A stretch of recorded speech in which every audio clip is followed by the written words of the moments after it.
നോക്ക് മക്കളെ, നോക്ക് ഇങ്ങോട്ട്. ഇന്നത്തെ ഒരു പഴമാങ്ങ. ആവൂ, വാവ്. ഞാനൊന്ന് കഴിച്ചു നോക്കട്ടെ.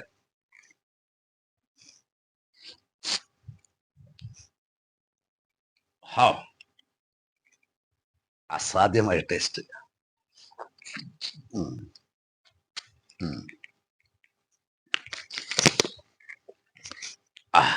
അപ്പോൾ ഈ മാങ്ങ എങ്ങനെ ഉണ്ടായി എന്നുള്ളതിനെ പറ്റിയുള്ള ഒരു ഫുൾ വീഡിയോ ആണ് നിങ്ങളുടെ മുമ്പിൽ ഇന്ന് കാണിക്കുന്നത്. വീഡിയോയിലേക്ക് പോവാം. ഇന്നത്തെ വിഷയം പൂക്കാതെ ഇരിക്കുന്ന മാവുകൾക്ക് മോതിരവളയം ഇട്ടുകൊടുത്ത് മാവ് പൂക്കുന്ന ആ ഒരു കാര്യമാണ് ഇന്നത്തെ നമ്മുടെ വിഷയം. ഓക്കെ, ഞാനൊരു 18 വർഷത്തോളമായിട്ടുണ്ട് ഞാൻ ഈ വീട് വെക്കുന്ന സമയത്തും. അന്ന് ഈ മാവ് ഇവിടെ ഉണ്ട്.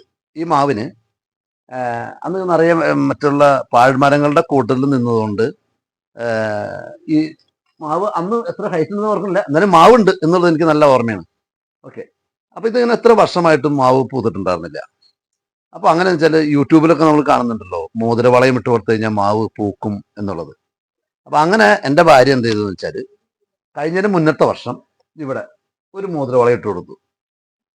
അതിനുശേഷം ഈ വർഷം എനിക്ക് തോന്നുന്നു ഒക്ടോബറിലാന്ന് തോന്നുന്നുണ്ട്, ഒക്ടോബർ മാസത്തിൽ ഇവിടെ ഒരു മോതിരവളയം ഇട്ട് കൊടുത്തു.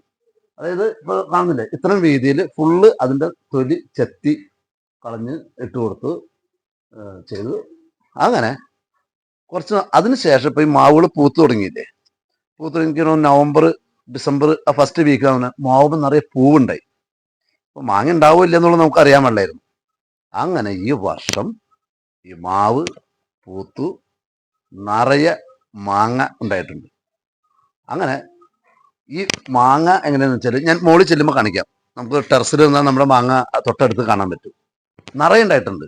നിറയെ മീൻസ് നമുക്ക് അത്യാവശ്യം, ഇപ്പം ഞങ്ങളുടെ വീട്ടിലേക്ക് അത്യാവശ്യത്തിന് വേണ്ട മാങ്ങ, പച്ചമാങ്ങ നമുക്ക് അച്ചാറിടാം, കറി വയ്ക്കാം, അത് കഴിഞ്ഞ് പഴുത്ത് വീഴുമ്പോൾ പഴമാങ്ങയായിട്ട് കഴിക്കാം, അങ്ങനെയുള്ള മാങ്ങ ഉണ്ട്. അപ്പോൾ നമുക്ക് മുകളിൽ ചെന്നിട്ട് കൂടുതൽ ഡീറ്റെയിൽ ആയിട്ട് പറയാം. അപ്പോൾ അങ്ങനെ നമ്മൾ ടെറസിൻ്റെ മുകളിലെത്തി മാങ്ങ ഉണ്ടായിരിക്കുന്നത് ഒന്ന് ക്ലോസ് ആയിട്ട് മാങ്ങ കാണിച്ചു കൊടുക്കും. കുറച്ച് അടുത്ത് വന്നിട്ട് ഇതാണ് നമ്മളുടെ മാങ്ങ ഉണ്ടായിരിക്കുന്നത്. ഇതുണ്ടല്ലേ, ഈ മാങ്ങയുടെ പേര് എന്താന്ന് വെച്ചാൽ ഞങ്ങളുടെ ഇവിടെ നാടൻ ഭാഷയിൽ ഇതിനെ കപ്പൽ മാവ് എന്ന് പറയും. നല്ല പുളിയുണ്ട് വെച്ചാൽ അത്യാവശ്യം പുളിയുണ്ട്. കഴിഞ്ഞ ദിവസം വൈഫ് കറി വെച്ചു, പക്ഷെ എനിക്ക് അത്ര വലിയ പുളിയായിട്ട് തോന്നിയില്ല. സിന്ദൂരം മാങ്ങ അല്ലെങ്കിൽ മറ്റേ നമ്മളൊരു ആപ്പിൾ പോലുള്ള പുളിയുള്ള അത്രയും പുളിയൊന്നുമില്ല. പക്ഷെ ഇത് പഴുത്ത് ഭയങ്കര ടേസ്റ്റാണ്. കാരണം ഈ ചെറുപ്പത്തിൽ ഞാൻ കഴിച്ചിട്ടുണ്ട് ഈ മാങ്ങ. എനിക്കിപ്പോൾ മാങ്ങ കാണുമ്പോൾ തന്നെ നന്നായിട്ട് കാണുമ്പോൾ അതിൻ്റെ ഓർമ്മ വരുന്നുണ്ട്. ഇത് കണ്ടില്ലേ, ഇതൊക്കെ ഇപ്പോൾ കറി വെക്കാനായി. ചിലപ്പോൾ നല്ല മീനൊക്കെ കിട്ടുകയാണെങ്കിൽ നാളെ ഞങ്ങളത് പൊടിച്ച് കറിയും വെക്കും. ഞാൻ വന്ന സമയത്ത് ഒരു മാങ്ങ പഴുത്തത് ഇവിടെ താഴെ വീണതുണ്ടായിരുന്നു. പഴുത്തുണ്ട്. ഇപ്പം മുമ്പ് ഫസ്റ്റ് ബാച്ചിൽ പൂത്തയിൽ ഉണ്ടായ മാങ്ങയെന്ന് തോന്നുന്നു. ഇതൊന്ന് മുറിച്ച് നോക്കാം, ഇതിന് കളറുണ്ടോ.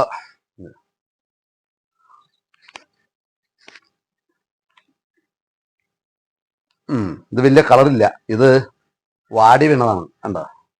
പക്ഷെ ഇത് ഓക്കെ, ടേസ്റ്റ് ഉണ്ടാവുന്നില്ല, മധുരം ഉണ്ടോന്ന് നോക്കാം. ആ പുളിയുണ്ട്, വലിയ മധുരമില്ല, പക്ഷെ ഇത് വാടി വീണതാ. അപ്പൊ നമ്മൾ കളയാൻ പോകും. അപ്പോൾ മോതിരവളയം ഇട്ട് നോക്കാം.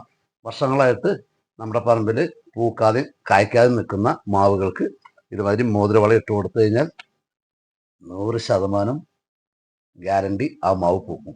ഇത് എൻ്റെ അനുഭവമാണ്.